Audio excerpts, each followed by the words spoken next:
got it. Coach, just in case of needing to give Diedrich some more help tonight?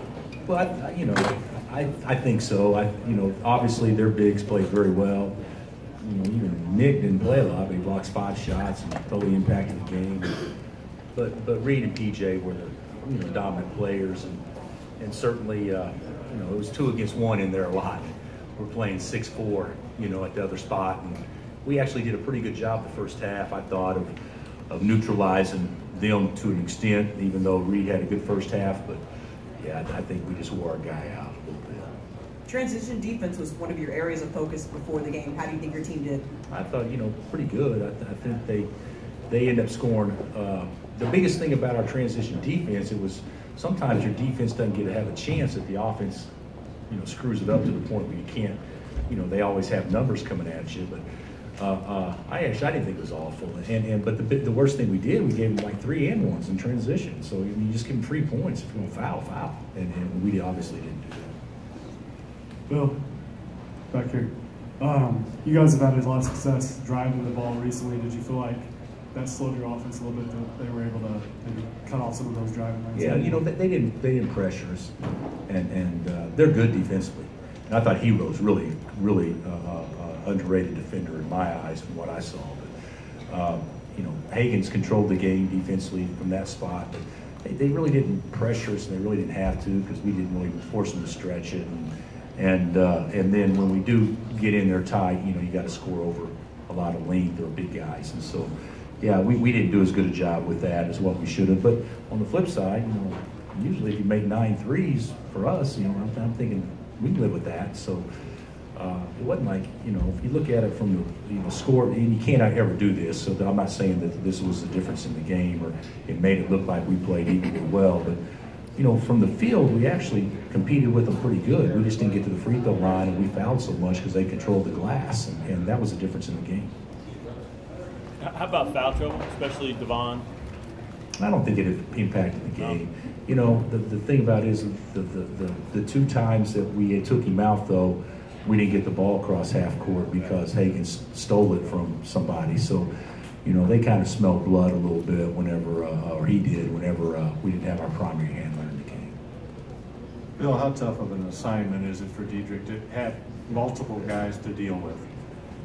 Yeah, it's tough. Diedrich played well tonight. He played well. He didn't make a lot of shots, but there's a reason why he didn't. But yeah, it's we're obviously very light in the butt, to put it mildly. And going against big, heavy bodies and men, you're going against a 5th-year guy, and PJ's beyond his years physically, and Nick is as well. And of course, EJ's going to be terrific. But basically, we got one guy really ready to go against that, and that's an awful lot to ask from one guy. Bill, what did you see from a Hero that makes you say he's underrated defensively? I thought he did a good job on Vic, a really good job. I thought he denied him the ball. I thought we tried to fade screen him a few times and do some different things, and he always seemed to get through it. I think he's a very active, very good player. And when I say underrated, he may be touted as being great defensively. I don't know. I'm not here, and I don't know if you guys cover him closely and know that. But the reality of it is, from my vantage point, he looked that role tonight. Bill, Marcus has been so good for you. Did you see tonight when offensively maybe he didn't have it going? It's a little more difficult. He got to the basket of 2 or 3 times early, and trying to score over length, and they blocked his shot. And we're not going to play against a lot of teams. That's one thing about our league. Our league has some length, but they don't have length like Richards. At least since all the big guys in our league seems like they're getting hurt. Yeah, he didn't have his best game, but still, though, we got to live with that. We're going to play Marcus. We got to live with him, trying to score over length from 3 or 4 feet, and it just didn't happen tonight. Did foul trouble affect him defensively, Marcus? No, I don't think so. I don't think so. I don't even think that registered with him. Diedrich said your message was not the end of the world. It's not, and Cal, I'm sure, would tell his team this don't really mean anything.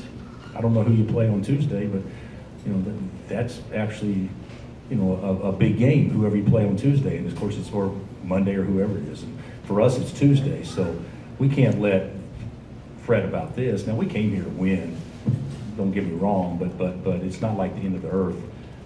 We can still accomplish what our team goals are, and certainly, losing today doesn't help with that, but it doesn't destroy it by any stretch.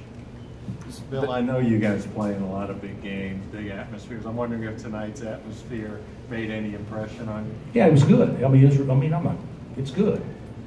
It's no Allen Fieldhouse, but it's good. but the reality of it is, it's a terrific atmosphere, and I said before the game, this is why you go to Kentucky and go to Kansas, and of course you guys play in a ton of huge games as well.